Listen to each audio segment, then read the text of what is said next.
Hi friends, আমার প্রথম ব্লগে আপনাদের জানাচ্ছি আন্তরিক শুভেচ্ছা এবং অভিনন্দন। আজকে আমি যাচ্ছি দিঘিনালা থেকে মাইনীবাজার মোটর বাইকে করে।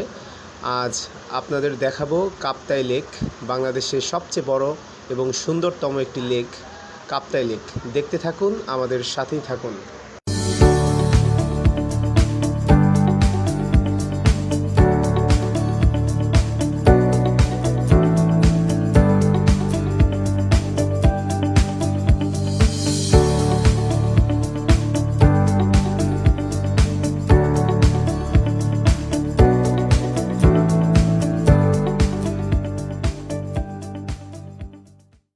মেঘেদের যুদ্ধ শুনেছি, সিক্ত আকাশ কেঁদে চলেছে, জমেছে হাসের জলে কেলি, প্রতীকের পায়ে হাঁটা থেমেছে।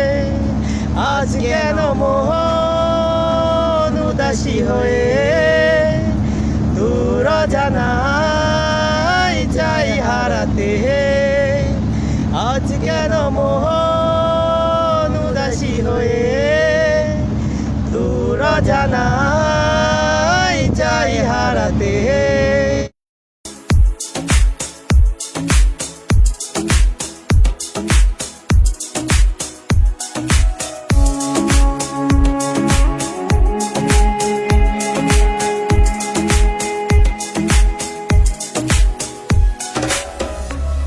I'm swimming into your ocean.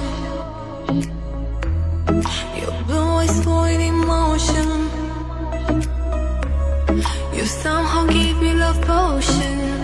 I feel your love burning like fire. I know you feel it in your heart. বন্ধুরা, এটাই হচ্ছে বাংলাদেশের সবচেয়ে বড় কাপ্তাই লেক। এখন কাপ্তাই লেকে অনেক পানি। শীতকালে এখানে পানিটা অনেক অংশেই কমে যায়।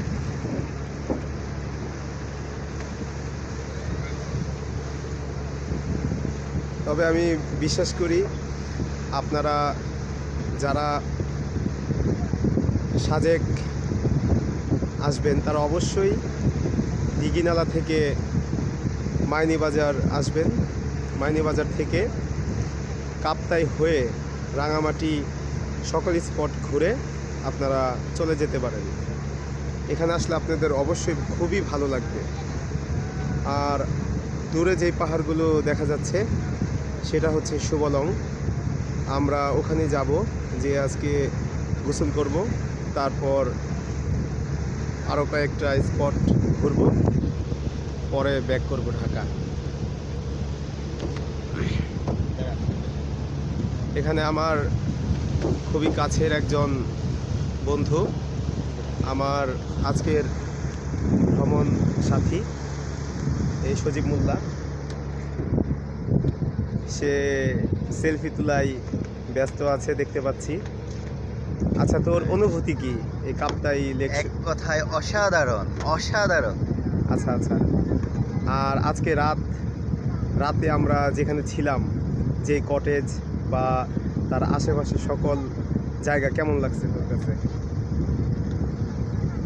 বলে বিশ্বাস করতে পারবো না, মানুষগুলো এত সুন্দর, এত তাদের সুন্দর ব্যবহার, পুরাই ফিদা, পুরাই ফিদা। অবশ্যই। আসলে এখানের যারা স্থানীয় লোকজন আছে, প্রশাসন থেকে শুরু করে সবাই তাদের আন্তরিকতা দিয়ে আমাদের মনটা ভরে দিছে।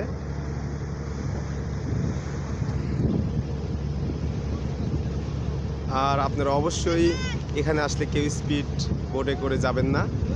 ওখানে স্পিড বোটে গেলে আসলে এরকম সুন্দর দৃশ্য আপনারা উপভোগ করতে পারবেন না। এখানে আপনাদের খরচটা অনেক অংশে কমে যাবে এবং কি সুন্দর সুন্দর দৃশ্যগুলো উপভোগ করতে পারবেন।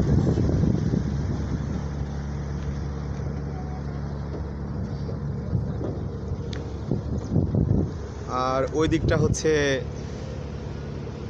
ভারত, মিজোরাম এবং মায়ানমারের কিছু অংশ। আর এই দিকটা হচ্ছে এই বিদ্যুৎ কেন্দ্র, যেখান থেকে আমরা সারা বাংলাদেশ বিদ্যুৎ সাপ্লাই হয়। এরকম কয়েকটা বিদ্যুৎ কেন্দ্র আছে আমার জানা নাই বাংলাদেশে, তবে কাপ্তাই লেগে ব্যাপকভাবে বিদ্যুৎ উৎপাদন করা হয়। হ্যাঁ, মাইনি থেকে সুবলং যাওয়ার পথে আমার এক মামার সাথে আমার দেখা হয়। উনি এখানে মিষ্টি বিক্রেতা, তার কাছে জানবো যে এখানে মিষ্টি কেমন বা দাম কীরকম। এই যে আমার মামা। আমরা মিষ্টি বিক্রি করি যাতায়াত করতে লঞ্চে অথবা হাট বাজারে, কেজি হিসাবে বেশি 220 টাকা। এর সাথে রসমালাই আমরা বিক্রি করি। আবার বিভিন্ন প্রকারের অর্ডার নেই। আবার আমরা রাঙামাটিতে অনেক দোকানে সেল আছে, নর্মালভাবে আমাদের ফ্যামিলি বাসাতে বানাই। এমনি নামে বিখ্যাত, অনেকেই বলে বিখ্যাত মাইনির মিষ্টি বলে। আসলে প্রকৃতভাবে আমরা ছানার মিষ্টি বিক্রি করি। আমাদের আচ্ছা, এটার দাম যদি বলতেন কোনটার কীরকম দাম? আমরা রসমালাই বিক্রি করি সর্বনিম্নে 300 টাকা, আর মিষ্টি বিক্রি করি 220 টাকা, 200 টাকা, যাতে যেরকম নেওয়া যায়, কিন্তু আচ্ছা, এক রেটে বিক্রি হয় না আর কি। এটাতে কোনো ব্র্যান্ডের মাল না। তবে আমরা আপনার মিষ্টি খেয়ে দেখলাম, অসাধারণ ছিল, অনেকটা ছানা মিষ্টির মতোই, যদিও সাইজে ছোট, তবে দাম 10 টাকা ছিল, ভালো ছিল। না দাদা, ব্যাপার হয়েছে যে এখন গরুর দুধের দাম একটু চাহিদা কম, দুধের পাওয়া যায় না, দুধ আমরা একটু বেশি দামে নিতে হয়। এই কারণে আমরা একটু সাইজে বড় করতে পারি না, কিন্তু সামনে চেষ্টা করবো যেমনি কাস্টমারের মন পেতে পারি, এটাই আমাদের আমার প্রত্যাশা। হ্যাঁ, আমাদের সামনে যেই অফিসার দাঁড়িয়ে আছে, আমি ওনার কাছে গিয়েছিলাম এই কাপ্তাই লেক সংক্রান্ত বিষয় নিয়ে জানার জন্য, কিন্তু উনি কিছু নিষেধাজ্ঞা ছিল তার কথা বলার ক্ষেত্রে, এই কারণে উনি কিছু বলে নাই। তবে আমাদের সাথে খুব ভালো ব্যবহার উনি করেছেন। আর শুধু উনি না, এখানে যারা আছে সকল মানুষগুলি খুব মিশুক। এই যে এক ভাই আমাদের এখানে দাঁড়িয়ে আছে, উনিও সারাটি সময় আমাদেরকে বিনোদন এবং কি ভালোবাসা দিয়ে রেখেছে। এটাকে নাকি সাম্পান বলে। কাকা, এটা কি সাম্পান? এটাকে নাকি সাম্পান বলে। আমরা কক্সবাজার বা অন্য জায়গায় দেখেছি যে মানে খুব সাম্পানের 2 সাইড অনেক উঁচা হয়, এটা মাথা কাটা কি অবস্থা, এটা নাকি সাম্পান। এত বড় জলরাশির কাপ্তাই লেককে ছোট্ট একটি ব্র্যাকেটের মাধ্যমে এখানে পানিগুলো আটকানো হয়, আবার মাঝে মধ্যে খুলে দেওয়া হয়। এটা হচ্ছে ব্র্যাকেট বা বাঁধ। ওই যে দূরে দেখা যাচ্ছে সেটা হচ্ছে কাপ্তাই লেকের বাঁধ। আর এদিকে হচ্ছে নেভি ক্যাম্প, আর ওই সাইডটা হচ্ছে সেনাবাহিনী ক্যাম্প।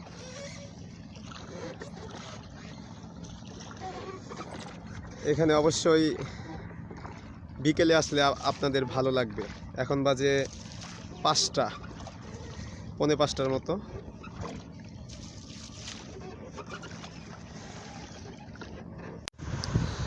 হ্যাঁ বন্ধুরা, আমি যতটুকু জানি 1956 সালে বিদ্যুৎ উৎপাদন অবকাঠামো নির্মাণ করার লক্ষ্যে কর্ণফুলী নদীর উপর একটি বাঁধ নির্মাণ করা হয়, যার কারণে রাঙামাটিতে 54,000 একর কৃষিজমি পানিতে ডুবে যায়।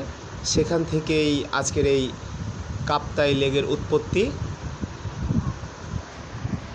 আজকের মতো প্রথম ব্লগ এখানেই শেষ করছি। ইনশাল্লাহ দ্বিতীয় ব্লগে রাঙামাটির ঝুলন্ত ব্রিজ এবং সুবলং ঝর্ণাকে নিয়ে করব।